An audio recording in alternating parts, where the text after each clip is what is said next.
একটি বুথেই ৯ জন মৃত ভোটারের নাম রয়েছে তালিকায়। এমন অদ্ভুতুড়ে কাণ্ড ঘটেছে কাটোয়ার দাঁইহাট পৌরসভায়। ভোটারদের কেউ মারা গিয়েছেন ৫ বছর আগে, কারো ৩ বছর আগে মৃত্যু হয়েছে।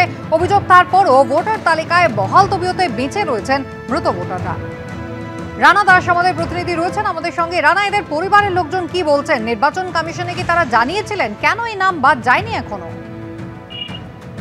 একেবারেই দেখো, এই প্রশ্নটাই বারবার করে উঠছে যে নির্বাচন কমিশনের যে ভোটার তালিকা ২০২৫ তাতে দেখা যাচ্ছে ৯ জনের নাম রয়েছে তারা কিন্তু জীবিত ভোটার তালিকায়, কিন্তু যখন তাদের পরিবারের কাছে আমরা যাই তারা কিন্তু স্পষ্ট জানায় কেউ ৪ বছর আগে মারা গেছে, কেউ ৫ বছর আগে মারা গিয়েছে। এবং তারা বলছে যে অনেক সময় নির্বাচনের যারা এই কাজগুলো দেখে, অর্থাৎ বিএলও ব্লক লেভেল যিনি অফিসার রয়েছেন তারা আসে, তাদের কাছে সমস্ত তথ্য কিন্তু তারা অনেকেই জানিয়েছিল, কিন্তু তারপরেও দেখা গেল যে এদের নাম থেকে গেল। অর্থাৎ কারো এই যে ৫ বছর আগে যার মৃত্যু হয়েছে ৩টি ভোট কিন্তু হয়ে গেছে, পুরসভা ভোট, বিধানসভা ভোট, লোকসভা ভোট, তাতে কিন্তু এই যে মৃত ভোটারদের নাম থেকে গেছে। এবং দেখো যে একটা বুথে ৯ জনের এরকম নাম রয়েছে যারা ৪-৫ বছর ধরে কিন্তু ভোটার তালিকায় তাদের নাম রয়েছে। এবং যিনি দায়িত্ব বিএলও তিনি বলছেন তিনি ব্লক অফিসে জানিয়েছেন এবং কিছু ভোটার তাদের সেই তালিকা, তাদের যে প্রয়োজনীয় কাগজপত্র তা দেয়নি। সেই কারণে কিভাবে এই নাম থেকে গেল তিনি জানাচ্ছেন যে তিনি জানেন না। এটা কিন্তু পুরোপুরি দায় এড়িয়ে যাওয়ার বিষয়, কারণ নির্বাচন কমিশনের তরফ থেকে বছরে দুবার কিন্তু এই তালিকা চেক করে দেখা হয়, সেখানে কিভাবে ৯ জনের নাম থাকলো সেটাই কিন্তু বড় প্রশ্ন। এবং পরিবারের লোকেরাও অবাক, তারা ডেথ সার্টিফিকেট দেখাচ্ছে কিন্তু সেখানেও দেখা যাচ্ছে যে মৃত ভোটারের নাম জল করছে তারা জীবিত ভোটার তালিকায়। ধন্যবাদ। ফের অফিস টাইমে মেট্রো ভোগান্তি। এবার মেট্রো লাইনের পাশে ড্রেনেজ সিস্টেমে জলের স্তর বেড়ে যাওয়ায় ব্যাহত হলো যাত্রী পরিষেবা।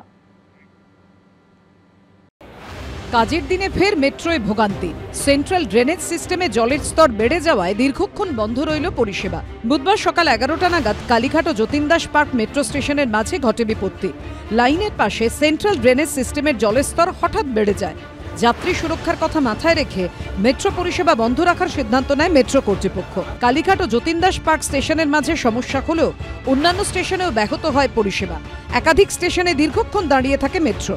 অফিস টাইমে চরম ভোগান্তিতে পড়তে হয় নিত্যযাত্রীদের। এটা তো প্রত্যেকেরই দুর্ভোগ হচ্ছে একটা, অফিস টাইমে যাতায়াত আসতে, আমাদের স্কুল কলেজের ছাত্রছাত্রীদের যাতায়াত, প্রত্যেকের নিত্যযাত্রীদের প্রত্যেকেরই হ্যারাস হচ্ছে। এবং এটা আপনার মাসের পর মাস হয়ে যাচ্ছে, দীর্ঘদিনের সমস্যা। বৃষ্টির জল জমে গেছে, হ্যাঁ বৃষ্টির লাইনের জল জমে গেছে, তো প্রত্যেকের মানে হাঁটাচলা করা দুষ্কর হয়ে যাচ্ছে। মেট্রোতেও অসুবিধা হচ্ছে। মেট্রোর বদলে বাস ধরে গন্তব্যে পৌঁছতে গিয়ে হিমশিম খেতে হয় যাত্রীদের। অফিস টাইমে মেট্রো পরিষেবা বন্ধ হওয়ার কারণে একটা চূড়ান্ত হয়রানির ছবি কিন্তু দক্ষিণ কলকাতার বিভিন্ন পয়েন্টে ধরা পড়ে। যেমন রবীন্দ্র সদন, কালীঘাট, যতীন দাস পার্ক, নেতাজি ভবন, এই সমস্ত মেট্রো স্টেশনের বাইরে যাত্রীরা বেরিয়ে যান। অফিস টাইম, তারা নির্দিষ্ট সময় নির্দিষ্ট গন্তব্যে পৌঁছতে পারবেন না, এই আশঙ্কা থেকে তারা বাস ধরার জন্য একটা হুড়োহুড়ির ছবি কিন্তু বিভিন্ন মেট্রো স্টেশনের মেট্রো পয়েন্টে ধরা পড়ে। প্রায় ৪০ মিনিট বন্ধ থাকার পর স্বাভাবিক হয় মেট্রো পরিষেবা। ময়ূখ ঠাকুর চক্রবর্তীর রিপোর্ট, এবিপি আনন্দ।